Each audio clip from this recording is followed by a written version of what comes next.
The silence at her father's dinner table had become so familiar that Josephine Barrett could measure time by the scraping of forks against tin plates and the slurping of coffee from chipped cups.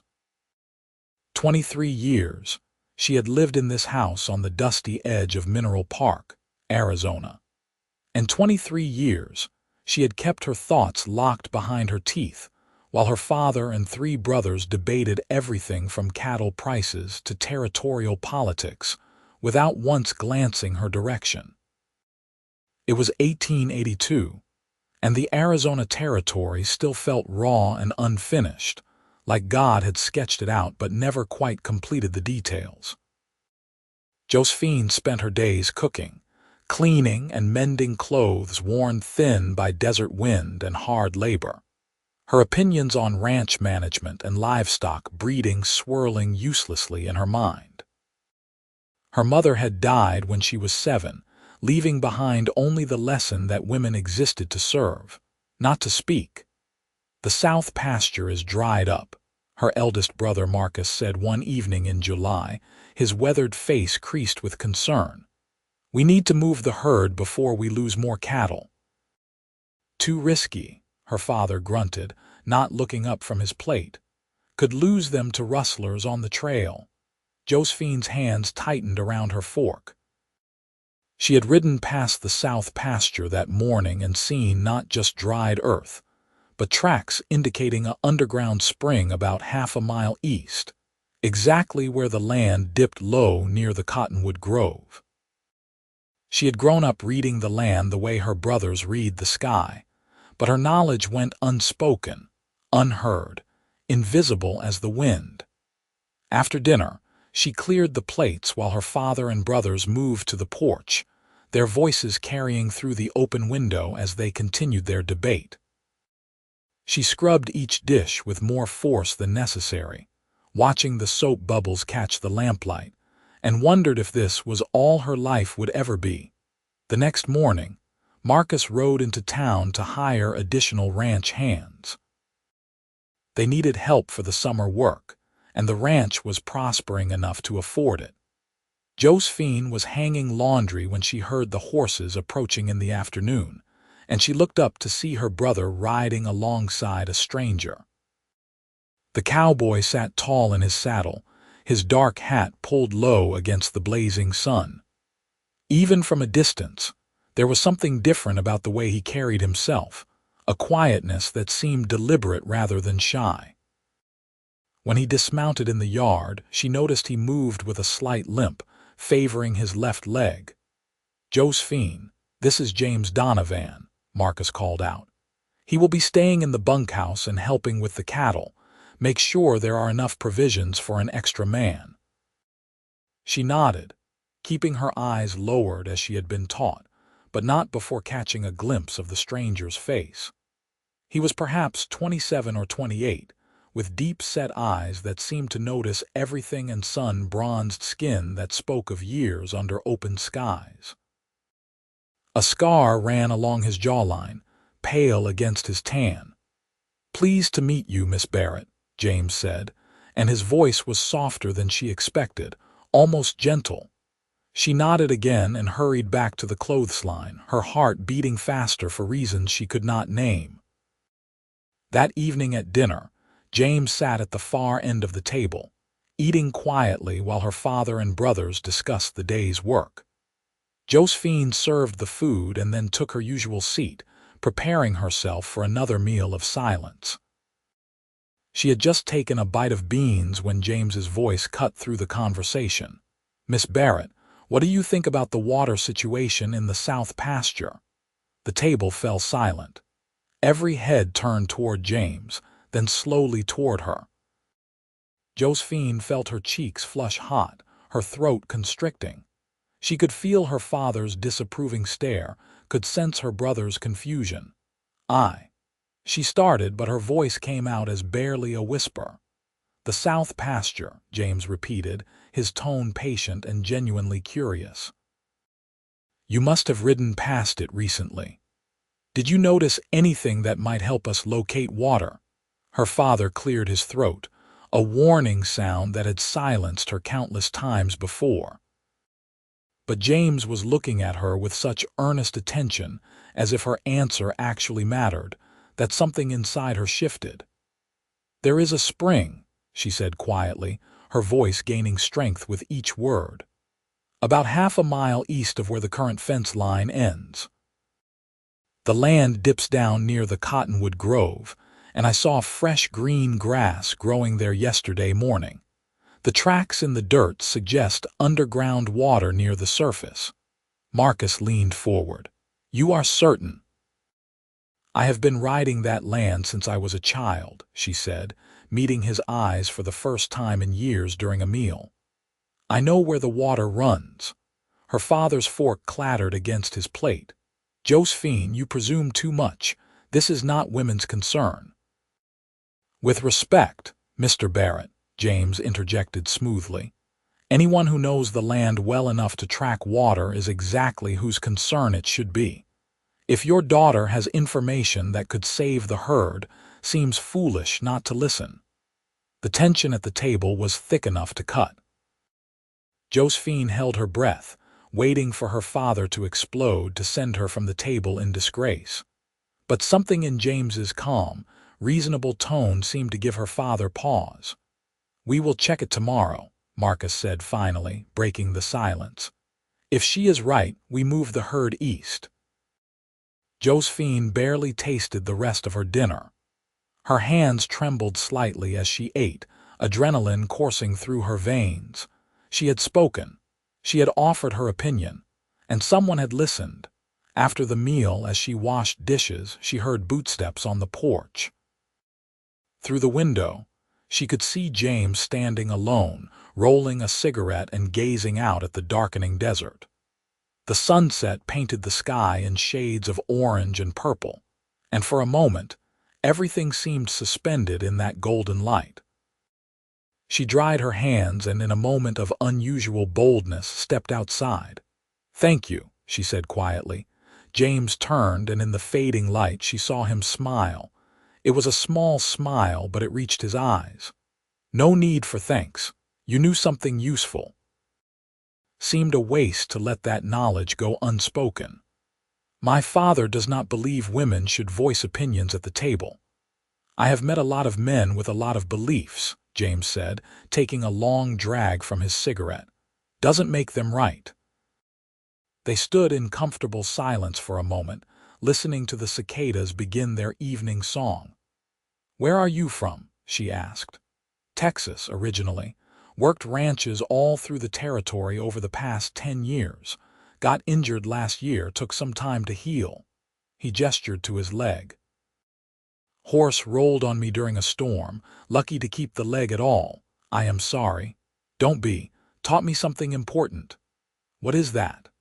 "That life is too short to waste on things that don't matter, and too precious to spend silent when you have something worth saying."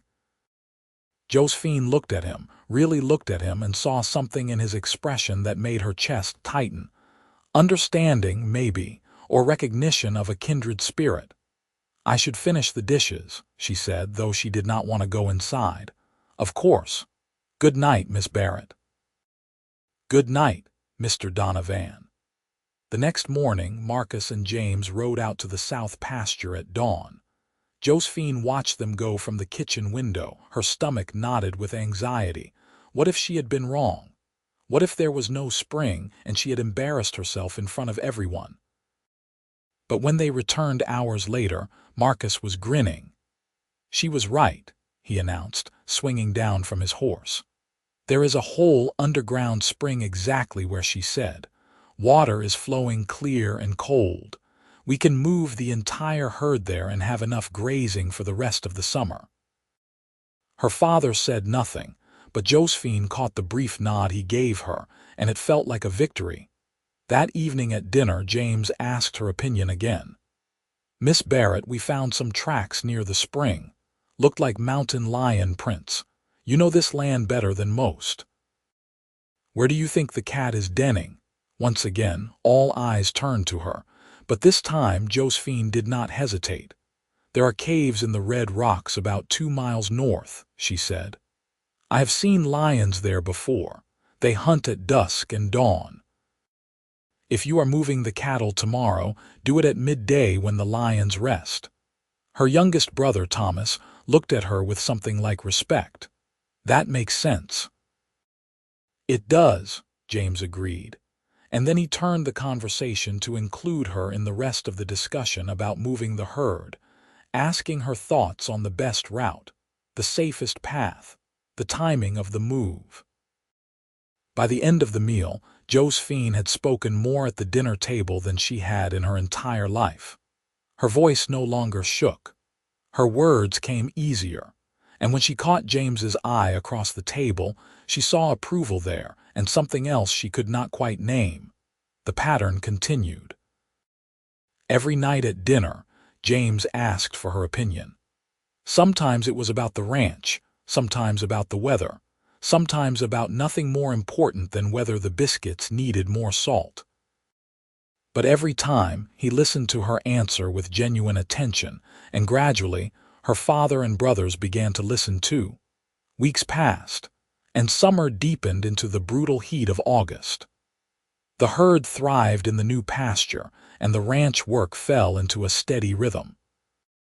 Josephine found herself looking forward to dinner each evening, not because of the food, but because of the conversation. Because of the way James looked at her when she spoke, like her words were valuable, like she was valuable. One Saturday evening, after a particularly good week of cattle sales, her father declared that Marcus and Thomas could ride into town for drinks at the saloon. James was invited to join them, but he declined. "I am not much for crowds," he said. "Think I will stay here and enjoy the quiet." After her brothers and father had ridden off in a cloud of dust, Josephine finished cleaning the kitchen and found herself, once again, drawn to the porch. James was there, sitting on the steps, whittling a piece of wood with his pocket knife. "May I sit?" she asked. "Please." She settled onto the step beside him, careful to maintain a respectable distance. The evening air was finally cooling, bringing relief from the day's heat. Above them, the first stars were beginning to appear. "What are you making?" she asked, watching his hands work the wood. "Nothing in particular, just like the feel of it, keeps my hands busy." They sat in silence for a moment, and then Josephine said, "Can I ask you something? Anything? Why do you do it?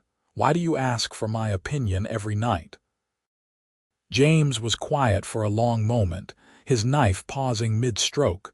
When he finally spoke, his voice was low and serious. "I had a sister," he said, "back in Texas. She was smart as a whip, could calculate figures in her head faster than any man I knew, had a head for business that would have made her a fortune if she had been born male. But my father would not hear a word she said, treated her like she was invisible.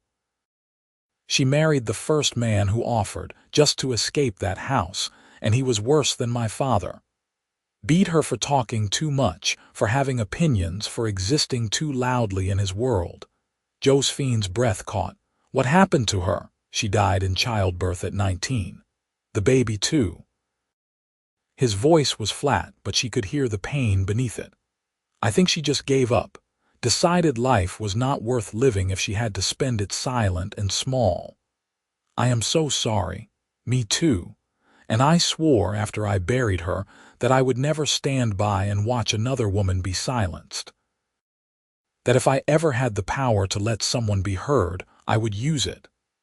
He looked at her then, his eyes reflecting the starlight.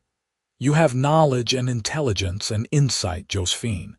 Keeping that locked away does not serve anyone, least of all you." She felt tears prick her eyes, but she blinked them back. "You barely know me. I know enough. I have watched you these past weeks. You see everything, notice everything. The way you read the land, the way you understand the animals, even the way you predict the weather. You have been paying attention your whole life, learning, growing, thinking, and no one has bothered to ask what you know. That is a crime, in my opinion. My father is not a bad man. He just believes in the old ways. The old ways can change. Look at what has happened already.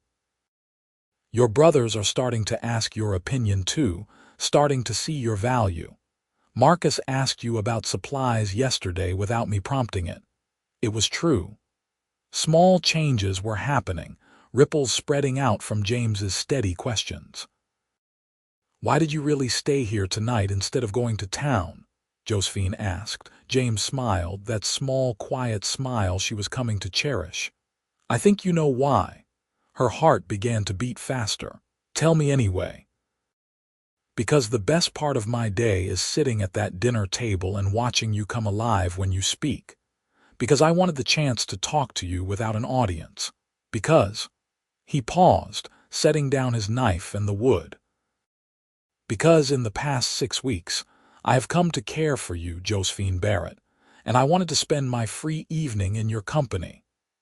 The words hung in the air between them, honest and plain and terrifying in their directness. Josephine knew she should be cautious, should protect her heart, should remember that cowboys were temporary and rarely stayed in one place long.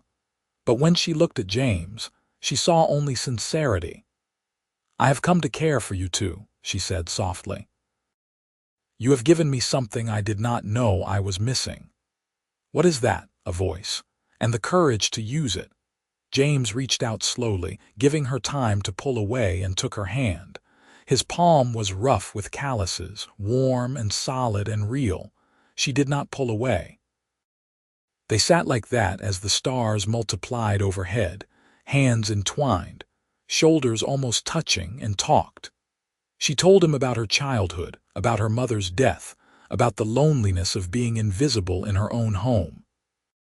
He told her about Texas, about the ranches he had worked, about the places he had seen and the things he had learned. They talked until the moon rose high and bright, until they heard horses approaching in the distance. "They are coming back," Josephine said reluctantly. "I know." James squeezed her hand once before releasing it. "But we can talk again tomorrow, and the day after that, and the day after that. You are planning to stay then, if you want me to." "I do," she said, and meant it with every fiber of her being. The next morning was Sunday, and the Barrett family attended church in town as they did every week. Josephine wore her best dress, a simple blue cotton that had belonged to her mother, and tried to focus on the sermon. But her mind kept drifting to James, to the feeling of his hand in hers, to the possibility of a future she had never dared to imagine. After the service, as families gathered outside to socialize, Josephine noticed several of the town women watching her with curiosity. Mrs. Henderson, the banker's wife, approached with a calculating smile. "I hear your father hired a new hand," she said. "Young man from Texas, is that right?" "Yes, madam, James Donovan, and he is staying in your bunkhouse. How interesting." Josephine recognized the tone, the subtle implication. Small-town gossip could be vicious, and an unmarried woman living in proximity to an unmarried man was always fodder for speculation. "He is a hired hand like any other," Josephine said firmly. "He works the cattle and takes his meals with the family." "Of course, dear. I meant nothing by it." But Mrs. Henderson's eyes gleamed with malicious interest. On the ride home, Josephine felt anxious. She knew how quickly rumors could spread, how easily a reputation could be destroyed. Her father must have noticed her distress because he cleared his throat. "That cowboy, Donovan," he said. "He is a good worker." "Yes, father, respectful too, has not caused any trouble." "No, father." There was a long pause, and then her father said, "If he were to express interest in courting you, I would not be opposed, provided he does it properly." Josephine nearly fell off the wagon seat. She stared at her father, who kept his eyes fixed on the road ahead. "I may not have been the best father," he continued gruffly.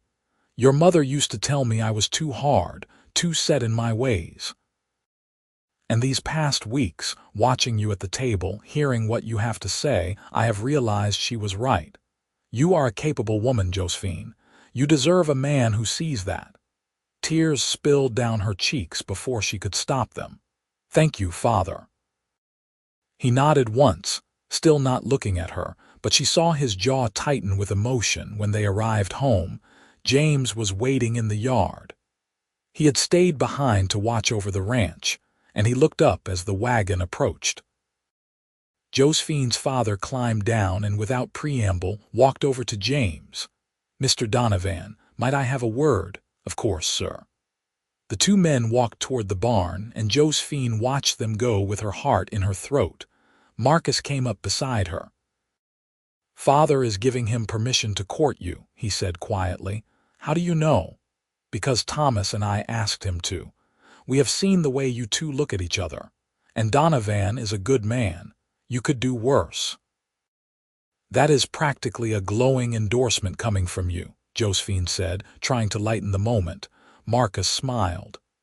"You are my sister. I want you to be happy.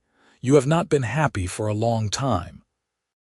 In the barn, her father was indeed giving James permission to court her, along with a stern lecture about proper behavior and respect. James listened solemnly, thanked him, and then walked directly to where Josephine stood waiting by the house. "Your father has given me permission to court you," he said formally. "If that is something you would want." "It is," she said, not caring that her brothers were watching, that the ranch hands were probably peeking from the bunkhouse. "Very much." "Then I would like to take you riding this afternoon, if you are willing. Somewhere we can talk properly." "I would like that too." They saddled horses after Sunday dinner and rode out into the desert. James led her to a place he had discovered during his first week on the ranch, a small canyon with red rock walls and a natural spring pooling in the shade. It was beautiful and private, and when they dismounted, Josephine felt like they had entered another world entirely. "I have been here once before," she said, looking around, "years ago when I was a girl." "It is peaceful," James said. "Reminds me that the world is bigger than our troubles." They sat by the spring and James took her hand again. "I need to be honest with you about something," he said. Her stomach clenched. "What is it?" "I do not have much. No land of my own, no fortune saved. I am just a cowboy with a bad leg and a lot of miles behind me. But I am a hard worker, and I am loyal, and I give you my word that if you choose me, I will spend every day trying to be worthy of that choice." "James," she said softly, "you have already given me more than anyone else ever has. You have given me the right to speak, to be heard, to exist as a full person. That is worth more than land or money. Your father said if I can save enough, he would sell me a portion of the ranch. It would take time, maybe a few years, but it is possible. We could build a house, start our own herd. Are you asking me to wait for you?" "No," he said, and his eyes were intense. "I am asking you to build a life with me starting now, even if we have to start small, even if it takes time to get our own place.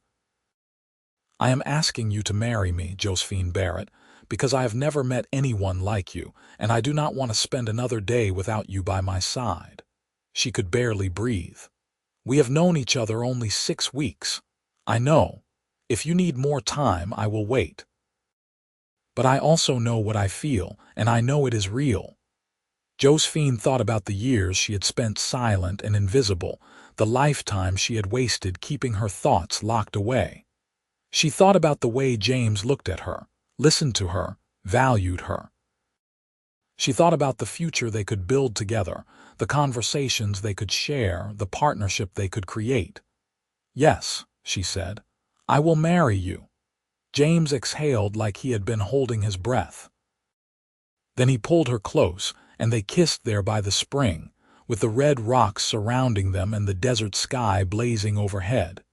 It was her first kiss, and it was perfect, tender and passionate and full of promise. They married 6 weeks later in the small church in Mineral Park. Josephine wore a new dress that James had surprised her with, white cotton with lace at the collar, and she carried wildflowers that she had picked herself that morning. Her father walked her down the aisle with tears in his eyes, and Marcus and Thomas stood as witnesses. The whole town attended, curious about the quick courtship, but any scandal was muted by the obvious love between the bride and groom. When James said his vows, his voice was steady and sure, and when Josephine said hers, she spoke loudly enough for everyone to hear. They moved into a small cabin on the Barrett property, one that had been used for storage but which her brothers helped convert into a home. It was simple, just 2 rooms and a fireplace, but it was theirs. Josephine hung curtains and arranged their few possessions while James built furniture from rough-cut lumber. Every night, they had dinner together at their small table, and James asked for her opinion. Not out of obligation anymore, but because he genuinely wanted to know what she thought. They discussed the ranch work, the territory politics, their plans for the future. They talked about everything and nothing, and Josephine marveled at the freedom of it, the simple joy of being able to speak her mind without fear. In the spring of 1883, James made his first payment to her father for a section of land. It was not much, just 100 acres on the eastern edge of the ranch, but it was theirs. They registered the deed in both their names, equal partners, and began planning their own homestead. "We will need a bigger house eventually," James said one evening as they sat on their cabin porch watching the sunset. "Especially if we have children." "Are you hoping for children?" Josephine asked. "Only if you are. I know it is dangerous. I would not pressure you." She took his hand. "I want children. I want to raise them to speak their minds, to know their worth, to be heard." "Boys and girls both," James agreed. "We will teach them to be strong and kind and to listen to people, really listen." In the summer of 1883, Josephine discovered she was pregnant. She told James while they were working together in their new garden, planting vegetables for the fall harvest. He dropped his shovel and swept her into his arms, spinning her around until she laughed and begged him to stop. "We are going to be parents," he said, wonder in his voice. "We are," she confirmed, and felt joy bubble up inside her like the spring water that had brought them together. The pregnancy was difficult. The desert heat was oppressive, and Josephine suffered from sickness that lasted well beyond the first few months. But James was patient and attentive, bringing her water, fanning her when she felt faint, holding her hair back when she was sick. He took over most of the household work without complaint and continued to ask her opinion about the ranch even when she was too tired to do more than murmur responses. Her father and brothers were supportive too, checking on her regularly and helping James with the heavier ranch work so he could spend more time at home. Marcus's wife, who had married into the family the year before, became a good friend, offering advice and companionship during the long days. In February of 1884, during a rare Arizona rainstorm, Josephine went into labor. The midwife from town arrived just as the contractions became unbearable, and James held Josephine's hand through every moment of it, whispering encouragement and love. "You can do this," he said. "You are the strongest person I know." After 12 hours of labor, their son was born. He came into the world screaming, red-faced and perfect, and when the midwife placed him in Josephine's arms, she wept with relief and joy. "He looks like you," she told James. "He has your eyes," James countered, touching the baby's tiny hand with one finger. They named him William after James's father, who had passed years before, and called him Will. He was a healthy, hungry baby who rarely slept and demanded constant attention. Josephine was exhausted, but she had never been happier. James was a devoted father, taking turns walking the floor with Will at night, changing nappies without complaint, and singing old cowboy songs to soothe him to sleep. One evening, when Will was about 3 months old, Josephine's father came to visit. He stood in the doorway of their cabin, watching James rock the baby while Josephine prepared dinner, and he shook his head. "I was wrong about a lot of things," he said gruffly. "But I was right about you, Donovan. You are a good man." "Thank you, sir. That means a great deal." Her father turned to Josephine. "And you, daughter, you have made a good life here. Your mother would be proud." Josephine hugged her father, something she had rarely done in her adult life, and felt him hug her back. The years passed in a rhythm of hard work and simple joys. James and Josephine built their homestead slowly but surely, adding rooms to their house as they saved money, expanding their herd, cultivating more land. They had 3 more children, a daughter they named Grace in 1886, another son named Samuel in 1888, and a final daughter, Rose, in 1891. Their dinner table was always lively, filled with conversation and debate and laughter. James asked every one of their children for their opinions, even when they were barely old enough to form words. He listened to Grace's ideas about the garden layout, to Samuel's theories about the best way to train horses, to Rose's observations about the desert wildlife. And Josephine watched her children grow up confident and heard, never knowing the silence that had defined her own childhood. In 1895, when Will was 11 and already showing signs of his father's quiet wisdom, tragedy struck the Barrett family. Josephine's father, who had been in declining health for several months, passed away peacefully in his sleep. They buried him in the Mineral Park Cemetery beside Josephine's mother, and the whole town came to pay their respects. After the funeral, Marcus approached James with a proposition. "Father left the ranch to the 3 of us equally," he said, meaning himself, Thomas, and Josephine. "Thomas wants to sell his share and move to California. I cannot afford to buy him out on my own, but together, you and I could manage it. We could run this ranch as partners, equal shares." James looked at Josephine. "What do you think?" she considered carefully. They had built a good life on their own land, but the Barrett Ranch was 10 times the size of their homestead, with better water access and grazing land. It would mean more work, but also more opportunity, especially for their children. "I think we should do it," she said, "but on one condition." "What is that?" Marcus asked. "We register the deed in all our names, mine included, not as a wife but as an equal partner." Marcus and James both nodded without hesitation. "Of course," Marcus said. "You know this land better than any of us anyway." So the Barrett Donovan Ranch was formed, and it thrived.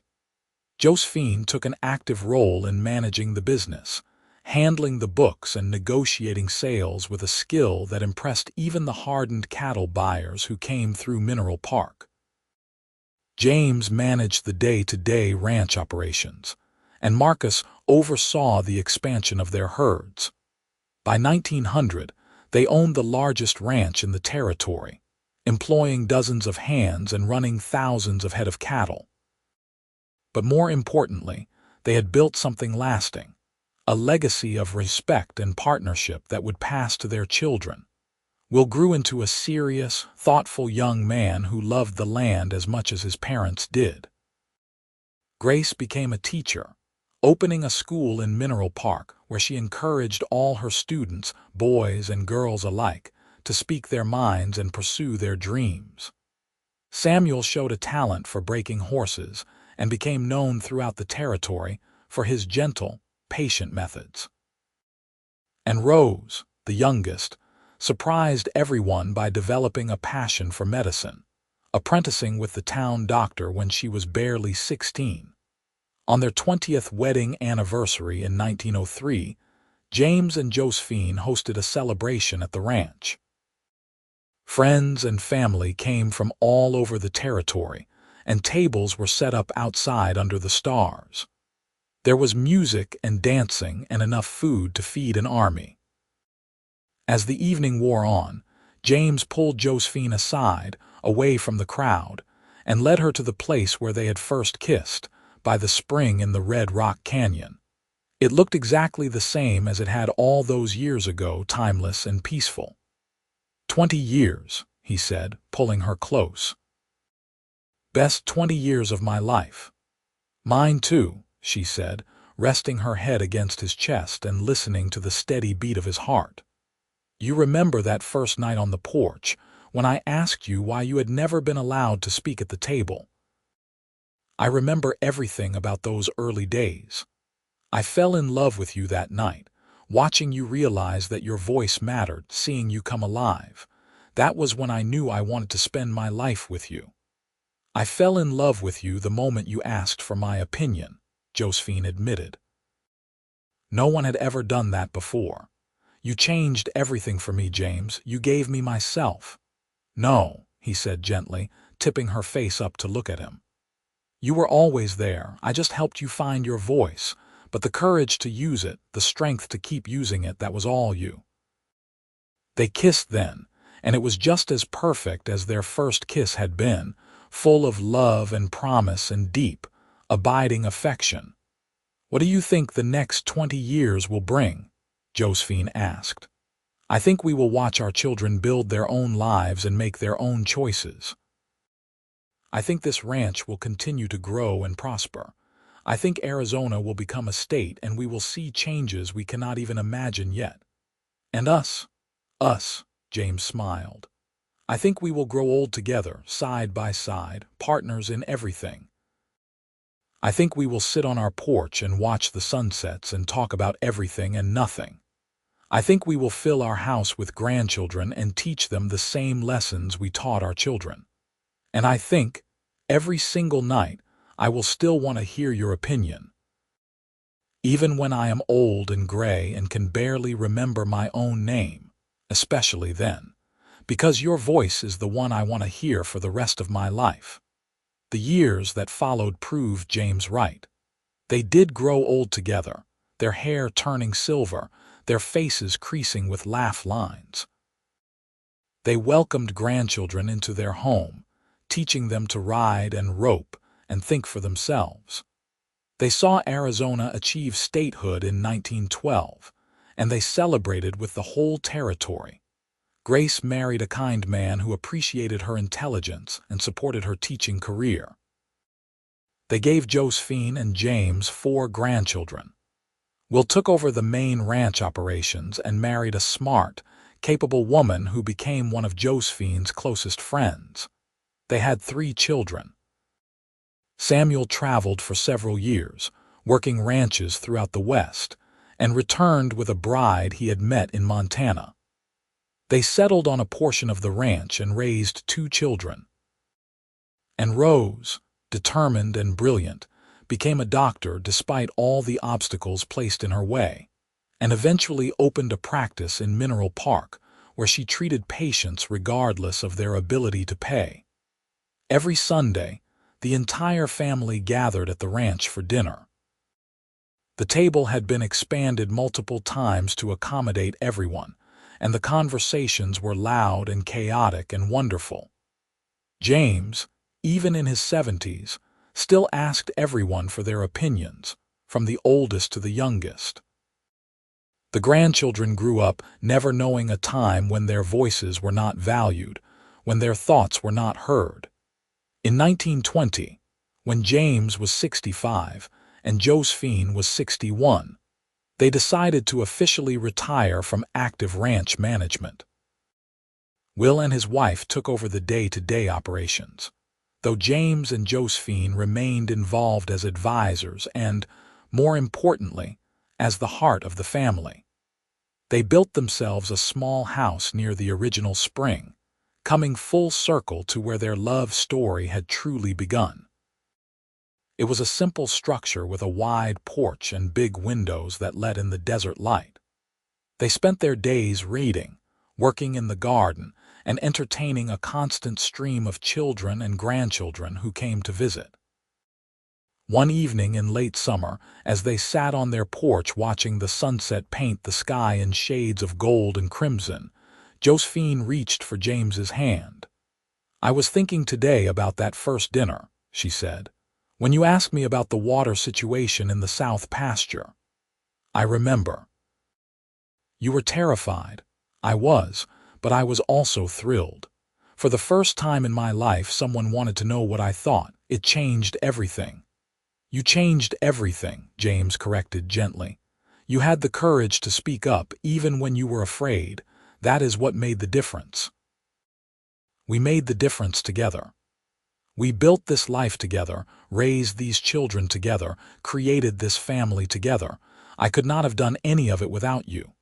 "We were always partners," James said.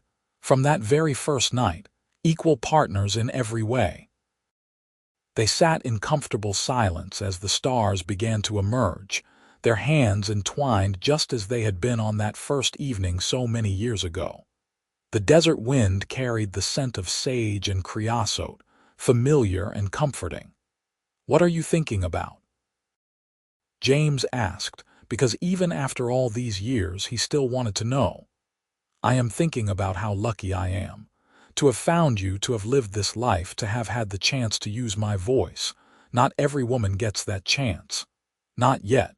But maybe someday they will. Maybe our grandchildren will live in a world where every woman can speak freely, where every voice is heard and valued. I hope so. I think Grace and Rose are already helping make that world, and the way you have raised Will and Samuel, teaching them to respect women as equals, that matters too." "We raised them that way together," James reminded her. "Everything good in our children comes from both of us." The conversation drifted to other topics, to plans for the coming week, to news from the family, to memories of years past. They talked until the moon rose high and the desert night turned cold, and then they went inside to the warm comfort of their home. In 1925, on a crisp autumn morning, James passed away peacefully in his sleep. He was 70 years old and had lived a full, rich life. Josephine was beside him when he took his last breath, holding his hand just as she had held it on their first evening together. The grief nearly broke her. For weeks, she could barely speak, could barely eat, could barely function.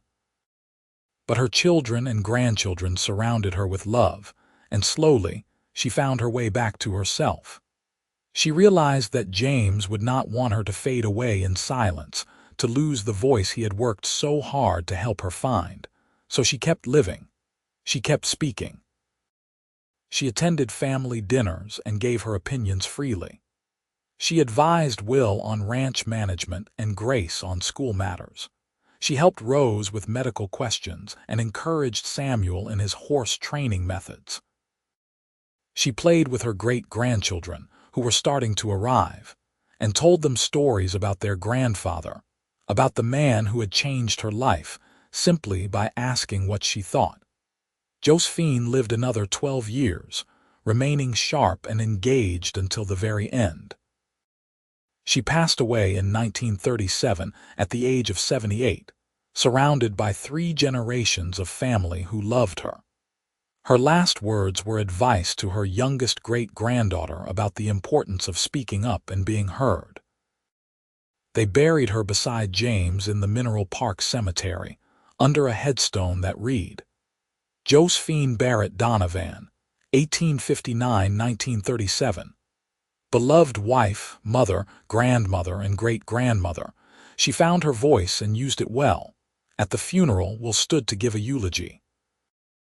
He was now in his 50s, a successful rancher and respected member of the community, and he spoke with the same quiet confidence his father had possessed. "My mother spent the first 23 years of her life in silence," he said. "Not because she had nothing to say, but because no one bothered to listen. And then my father came along and asked a simple question, 'What do you think?' That question changed everything. It gave my mother permission to be herself, to use her considerable intelligence and wisdom, to be a full partner in her marriage and her family and her community." He paused, looking out at the assembled crowd, which included not just family but much of the town of Mineral Park. My parents taught all of us that every voice matters, that respect and partnership are the foundation of any good relationship, that listening is just as important as speaking. They built a legacy that goes far beyond this ranch or this family. They showed us what love looks like when it is based on true equality and mutual respect. Will's voice grew thick with emotion. I miss them both terribly, but I am grateful beyond words for the example they set, for the lessons they taught, for the love they showed. And I promise to carry those lessons forward, to teach them to my children and grandchildren, to make sure that what they built together continues for generations to come. The Barrett Donovan Ranch continued to thrive for many decades, passed down through the family with the understanding that it belonged equally to sons and daughters alike. The story of James and Josephine became family legend, told and retold to each new generation as an example of what love could be when it was grounded in respect, partnership, and the simple act of listening. The small house by the spring remained standing for over 100 years, maintained by the family as a memorial to the couple who had started it all. Visitors could still see the table where James and Josephine had shared their meals, the porch where they had sat and talked through countless evenings, the bedroom where they had dreamed their dreams and planned their future. And if you went there on a quiet evening, when the sun was setting and the desert was turning gold, you could almost hear their voices carried on the wind. Two people who had found each other in the wild heart of the Arizona territory, who had built a life on the radical notion that every voice matters, and who had loved each other with a depth and constancy that time could not diminish. Theirs was a love story built on the simplest of foundations, one person asking another what they thought, and then actually listening to the answer. But from that simple beginning, they had created something extraordinary, a partnership that lasted a lifetime, a family that spanned generations, a legacy of respect and equality that changed not just their own lives, but the lives of everyone they touched. In the end, that was what mattered most.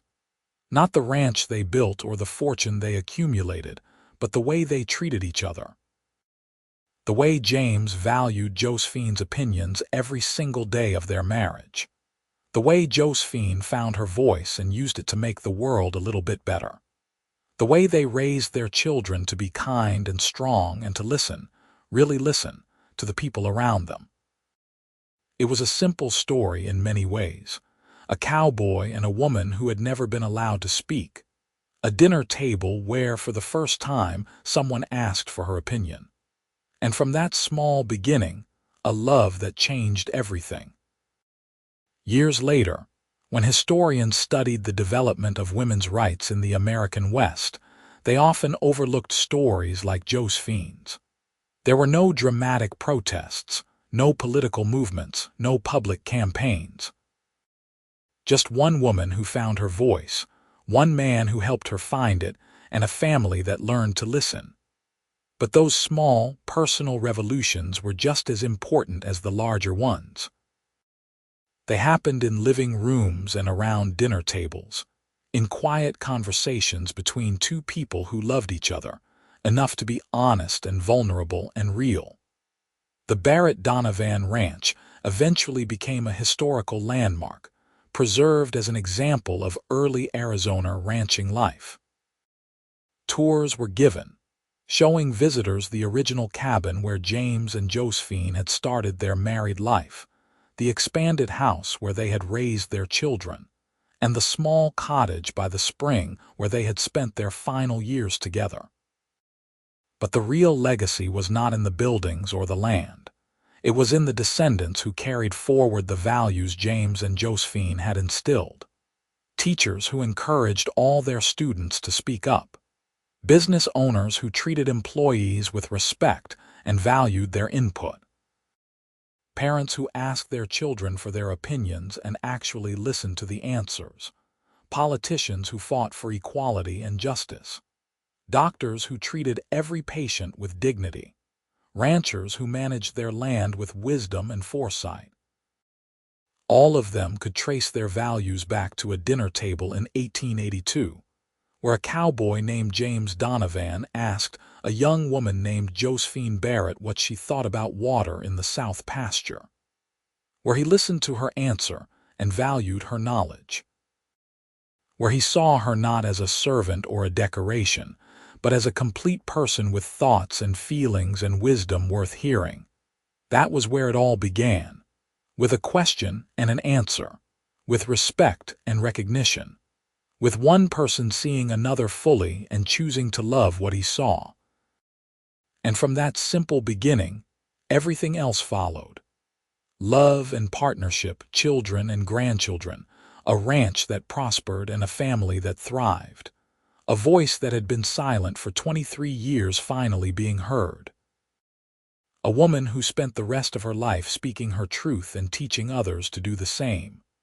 A man who kept his promise to his dead sister by making sure another woman never had to live in silence. It was not a perfect love story. There were hard times and struggles, losses and disappointments. But through it all, James and Josephine remained partners, equal in every way that mattered. They faced challenges together, made decisions together, built their life together. And every evening, no matter what else was happening, James asked for Josephine's opinion and she gave it freely, knowing it would be heard and valued. That was the real miracle. Not that they fell in love, but that they stayed in love. Not that they built a successful ranch, but that they built a partnership based on mutual respect. Not that Josephine found her voice, but that she used it for the rest of her life to make a difference in the world. Their story became a touchstone for the family, a reminder of what was possible when people treated each other with dignity and respect. When the great-great-grandchildren gathered for family reunions, they still told the story of James and Josephine, of the cowboy who asked for her opinion every night, and the woman who had never been allowed to speak at the table. And in those tellings, the story took on almost mythic proportions. But the truth was even better than the myth, because the real story was not about heroes or grand gestures. It was about daily choices, small kindnesses, consistent respect. It was about one person deciding to listen and another person finding the courage to speak. It was about building a life together, one conversation at a time, one shared decision at a time, one evening on the porch at a time. That was the legacy of James and Josephine Donovan. Not wealth or fame or power, but love. Real, deep, lasting love built on the foundation of seeing each other clearly and choosing each other every single day. And in the end, that was the only thing that really mattered.